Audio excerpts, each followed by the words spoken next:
Dikot in Ilocano, glutinous rice in English. Kael Elkins is here. Good morning, good evening. Ang buhay ay isang bilog, pero minsan kailangan natin paghiwa-hiwalayin. Then they will explore. Parang sa YouTube lang. Hindi ka pwedeng magstay sa isang lugar. You have to explore.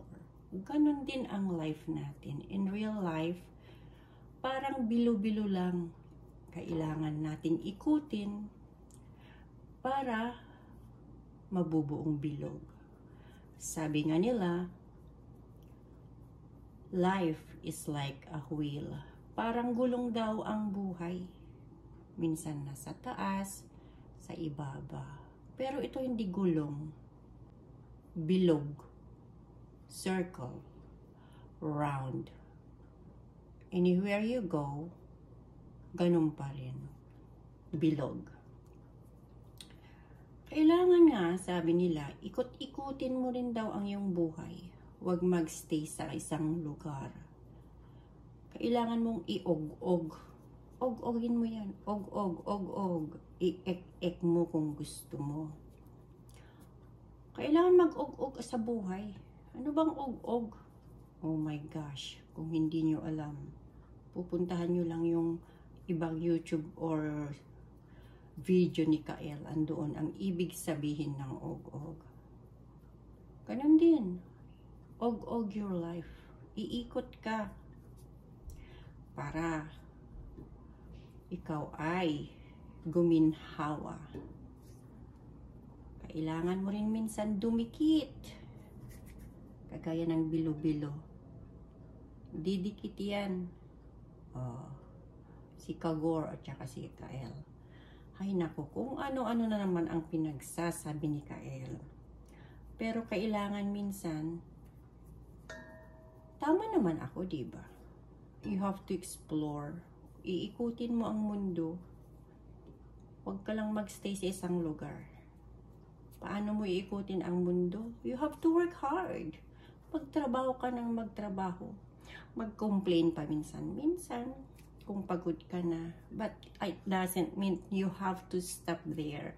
Kung pagod ka na, umikot ka ulit. Uupo ka sa isang corner. Mag-Facebook ka. Mag-YT ka kung gusto mo. Huwag mo lang kalimutan yung mga laundry na nasa loob ng washing machine. Huwag mo lang kalimutan na hindi ka nakapag-toothbrush dahil sa pag-YouTube mo. Ganun yun. Minsan ang YouTube, sagabal sa buhay. Pero kahit sagabal, napapasaya kaya ako ng YouTube. Ay, madikit. Kailangan kong something. Mega love shoutout pala kay Prebot House. Napasaya niya ako kagabi sa mga river. Nakalimutan ko na yung kinanta niya. At saka yung kanta ni Mrs. Boathouse. My goodness. Magaan sa loob. Napofall in love ulit ako. Kulang ang aking... Andito ang check-in. Kailangan natin lagyan ng extra dikot or flour, glutinous rice flour, sabi niya, para wag masyadong didikit. Isa kay Kainaman, isa sa asawa ni Kainaman, isa kay Kagor, kay Puma, kay Tuma. Pwede na yan. Mga tagsa 10 peraso lang kami, okay na. Next. Reheat ka muna ng pagkain mo. Nag-reheat na. Umuha ka na. Ay, i-reheat pa ba yun? Galing mo sa ref yun? Get one, if you want. Maliliit lang ha. Ang pagbilog-bilog ay kailangan perfect. But there's no perfect. Uy, it's so big, my dear. Kasing laki mo yan, anak. Liitan mo naman para makawaras. Marami pa namang ibang No, ito lang ang dessert natin. Not unless may magdala ng dessert. Sino kayang magdala ng dessert?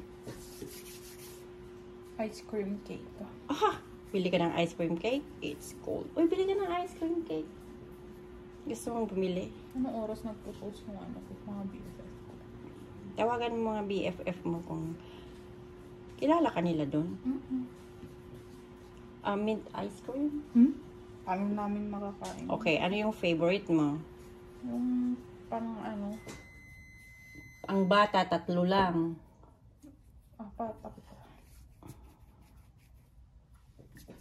Ma, wala nang, No, the flour is like enough. Ganun mo masyado. Oh. walang ano yung, Okay, kantahan tayo. Umpisan. Oh, kain ka. Kaya muna, malilate ka. Kanta tayo, bilo-bilo. Oh, ako. Ang una kong kanta. Na bilog, bilog ang usapan. Isipin mo ang mga bilog. Ako mauna. Sa ilalim ng puting ilaw, sa saan yung bilog? dilaw na buwan. Saan yung dilaw? Yung buwan, bilog. Next, you're next. Sige ka, kung may maisip ka. Watermelon. Watermelon, shopmelon. Oh, hindi naman bilog ang papaya. Sagi. Okay, bilog. Bilog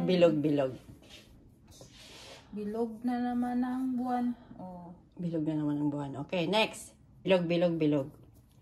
Rocking around the Christmas tree. Walang bilog dun. Rocking around the circle of the Christmas tree. Okay, anong pwedeng ihalo sa bilog-bilog?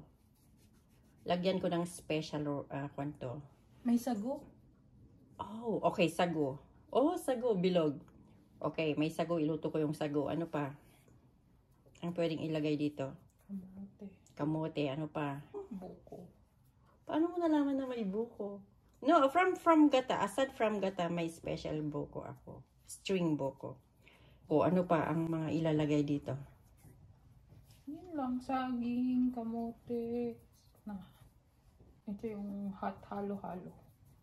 Okay, hot halo-halo. Bilo-bilo. Okay, sa aking kamote. O, gata niya pa'y. Sugar niya pa'y. Baka damalipatam. Wala na, yun lang. Meron pa. Para hindi masyadong matamis, ano yung nilalagay kung kunti. Yeah, asin. Always lagyan ng asin paggagawa ng bilo-bilo. Para ma-neutralize yung sweetness niya. I really feel bad na hindi ko na ipakita yung pagluto ko sa bilo-bilo because of this beautiful handmade of my friend Tess na ginawa niya. Na-focus na ako dito sa prutas.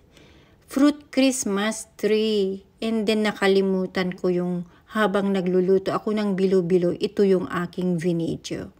But it doesn't mean na hindi masarap ang aking bilo-bilo. Masarap pa rin. Anyways, ito naman ay gawa ng aking kaibigan. Thank you for this, Mary Tess.